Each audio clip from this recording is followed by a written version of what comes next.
Hello and welcome to part 2 of our 3-part series exploring ego states. And today we are going to be looking at the adult ego state. I'm Chris. And I'm Nathan. And we're going to start today just by loosely exploring the adult state. Nathan, as you've literally just had a quick Google to find out some of the stuff we're talking about today. I know. Don't give our secrets away. What would you say the adult ego state is? So the adult ego state, it differs from the other two ego states in that it's about the here and now. And it's a kind of, I suppose, it's our ability to determine actions for ourselves based on what's happening right here, right now, not what's happened in the past and reacting to the past stuff. So yeah, kind of very much looks at kind of, I'm trying not to use the word here and now again. I feel like I've used it too much, but I'm sure watching this, you get that it's the here and now. So it's also the bit of us that's able to keep the parent and the child in check. There is some really interesting stuff I've read about how the parent, one of the adults' jobs is to look after the internal child and make sure and to keep the child safe. And when the internal child is kind of kicking off, it's able to step in and be like, it's fine, don't worry, I've got this. It can cope with quite a lot of things. It's very logical in that sense. It will kind of weigh up evidence and try and come to some kind of conclusion. It's quite a good referee as well. That's the word I was going to use, actually, that sense of referee. The adult ego state for me, it always feels like it's about checks and balances. It's just kind of, it regulates. It does indeed kind of referee between the conflict, but also non-conflict parts of the extremity ego states. It kind of brings it all back into line. I was thinking, I know I touched on this in the video last time around, but 3 words always stick out for me in relation to the adult ego state. And it's how we can maintain a sense of being clear, present, and well-defined. That it kind of encapsulates what it means to be adult ego state. So how are we defining sort of the difference in ego states? Well, one classic example would be to talk about where we might respond from when we're asked one specific question. So if I were to ask you, Nathan, a question, I wonder if you can give an example of responding in the adult ego state. Okay, so here's a good one to start. Hopefully you've got the equipment with you to answer this question. Nathan, what is the time, please? I don't know why I did that. I haven't got a watch on. If I did have a watch on, I would be like, I believe it's 20 past 10. There you go. Okay, so that's me asking a question from an adult space and Nathan responding from an adult space. So as a consequence of Nathan doing that hasn't triggered off anything in me other than me receiving the information that I needed from a clear, present, well-defined perspective. Let's play around with this a little bit, mate. If you're okay with us doing this. We'll try. Role play, yay! If you want, I've got a couple of sort of predefined responses. If you want to ask me the same question. So why don't you ask me the question and I will respond from a parent perspective. Okay, cool. Oh, excuse me, Chris, do you know what the time is? Well, mate, it's about time you got a watch. Yeah, so I respond from that parent space. Yeah. And initially, I know we're kind of just doing this for laughs, really, in that sense, but it triggers a little something, doesn't it? Oh, yeah, no, totally. You take it on board differently. Yeah, there was like a, oh. I felt like my child came up. I felt my child coming up at that point, as you said. Yeah. So it's interesting that Nathan asked the question from an adult space. I received it in an adult space, and I could have done literally just behind my iPad here is a clock with the time on it. So I had the information that I could have given to Nathan in that clear, present, and well-defined space. But I decided, no, I need to make this about his inability to tell the time rather than my ability, or inability to provide the time rather than my ability to provide the time to him. So it's about, no, I'm going to disempower you in that moment. So that comes from a critical parent perspective. We talked about the parent last week. But notice that Nathan doesn't receive that back in the adult space. Mm-hmm. Nathan receives that from the child space because I told his child off. Yes. And that's the underlying tension of the transactional analysis. I can't even say that word in terms of how we're working, but it just gives a brief demonstration as to how ego states, when we operate from them, can provide different responses and different approaches from anyone involved in that discussion. Now, this is really key because in conflict with other people, in an ideal world, we would strive to be in that adult space more often than not. Why? Yes. Because conflict gets resolved from an adult space. Mm-hmm. Why? Because it's clear, present, well defined. It brings in no sense of agenda. It brings in no sense of past influence or transference, and it brings no sense necessarily of fear for the future, which is the other part of where the ego states may take us as well. We're clearly working on that in the here and now moment that Nathan was talking about earlier. Yes, and it's interesting to note as well that even though I knew you were going to respond in a non-adult way to me, yeah, it still stopped me in my tracks. I knew what was coming. I still had that response of like, oh, that's not what I was expecting, even though I knew what you were doing in that moment. And I think that's an important thing to remember as well, like, because a lot of interactions we have with people are very repetitive, they're very formulaic. We repeat the same behaviors over and over again because of these kind of past interactions, the child and the parents coming up and playing games. But we always expect that, if I ask a question of someone, but they always give me a critical parent back, I still always expect them to give me the answer to the question I'm asking. Yes. And that's kind of the problem that we can sometimes get stuck into. And so the moment I recognize, so if let's paint Chris in a really bad light here. If I know a true light, you mean? Yes, a true light. Let's hold up a mirror to Chris. If I know that every time I ask Chris a question, he responds from a critical parental place, I either need to change the questions I'm asking or prepare myself for that critical response if I can't do that, or try and invite him into that adult place. That's as much we can do. We can invite someone to respond from an adult place. I can't make someone respond from an adult place. And so it's about working on our own stuff and what we're doing in our own parent space. So in ego space, I should say.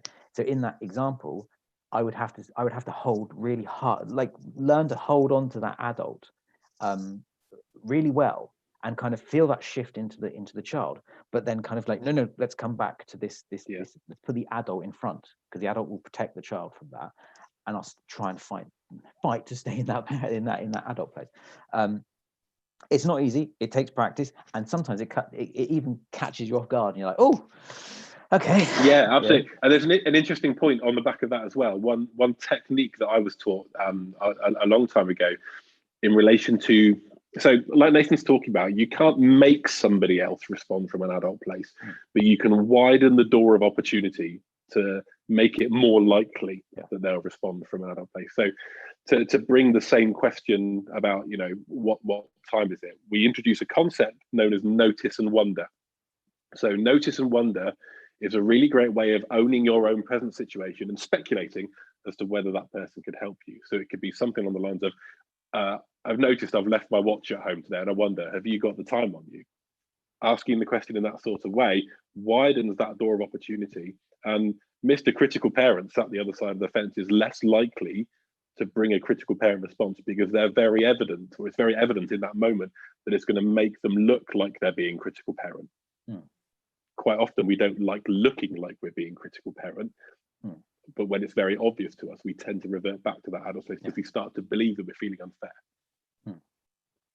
I think that's an interesting point about changing that question, rephrasing it in a slightly different way, because I think sometimes as well we can be that critical part of us, that critical parent part of us, can be triggered by particular phrases, particular routines or rituals that we all have.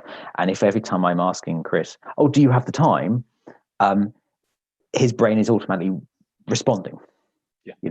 And by changing that question and using different language, and like say, oh, I noticed I've left my watch at home, I wonder what the time is.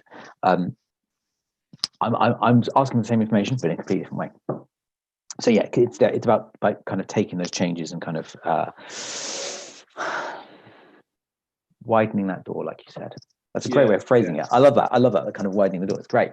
Yeah, and the notice and wonder bit's really interesting because we can use it when providing feedback to somebody. Yeah. So how do I want to put this? Notice and wonder around provision of feedback to another person helps it come from a nurturing place. Now, we talked last week about the nurturing parent, but this is actually nurturing from an adult perspective. As in, I'm laying out some cushions here, but I notice, using it in a conflict sense for somebody, I notice the words that you used upset me, and I wonder if you're aware of that. Bringing that sort of thing, rather than you've hurt my feelings, I can't believe you did that, which comes from the critical parent perspective. And then you've got two people fighting up here in a parental perspective, but both of their child's triggering down here. It's a fantastic thing. And actually thinking about that, the conflict between husband and wife, in a minute when I edit this video, I'll try and superimpose a picture of some artwork, which is two wire-framed adults back to back on a beach, and there's two inner children inside them, both kind of reaching out their hands to one another. And it perfectly encapsulates where arguments can go. Parents back to back, it's confrontational, we're not seeing eye to eye, but inside, the free child, which we'll come on to next week, really wanting to reach out to the other person. But the key in all conflict, and it's a great thing to talk about in terms of lockdown at the moment, cabin fever, lockdown not at the moment, but social distancing, the stuff that we're kind of a bit more sort of restricted. Our critical parents are going to come out to play, and we need to kind of make sure wherever possible that we stay clear, present, and well-defined in our adult state, because it will provide better communication within our relationships. I think it might be worth spending some time on how to recognize the adult, not the parent, and how you can then start to invoke it, if that makes sense, like practice. Because I think it's really useful, because often we find that people will have a very strong child ego state or a very strong parent ego state, and the adult ego state is not as, I don't want to say not as developed, but that's the only language that kind of works, really, because it's not about development, it's about using them, but it's maybe not as used as much, or we don't recognize it, we don't recognize it, and we don't know it as well. So it's about learning it. So there are certain kind of things we can do to start getting used to the adult space. So things about coming back into the present. Like, so if I'm constantly thinking, if I'm constantly dwelling on past stuff, or I'm constantly thinking about future stuff, I'm not here. So things about kind of coming back into the current moment. So anything that brings us back here into this very moment. So things like mindfulness is thrown around a lot. I don't know if it's still the buzzword it used to be. I don't. Yeah. Anyway, you're so 2017. I'm so 2017. Yeah, but it's kind of useful stuff to do a little bit of mindfulness to bring yourself just back here into this moment. But it's really hard to do sometimes. Some people don't really work well with it. Other things about just focusing on your senses, just go and like smell something, taste something, feel temperature differences. Because the physical senses, the human body, the fleshy bit of us, can only exist right here. It can't exist in the future. It can't exist in the past. It's just here. In fact, there's a link to the video, isn't there? 5 mindful suggestions to help in everyday life that's available on our website. Yes. Cool. Check that out. The other thing is about the language we use and how we use it. And so a really good way of enacting the adult is to ask for information before forming an opinion. So things like, when we're very quick to jump to decisions and opinions and stuff, and it's just being, well, let's just hold on a second, because where's that coming from? So that person, I'm trying to think of a really good example now, and I can't think of one.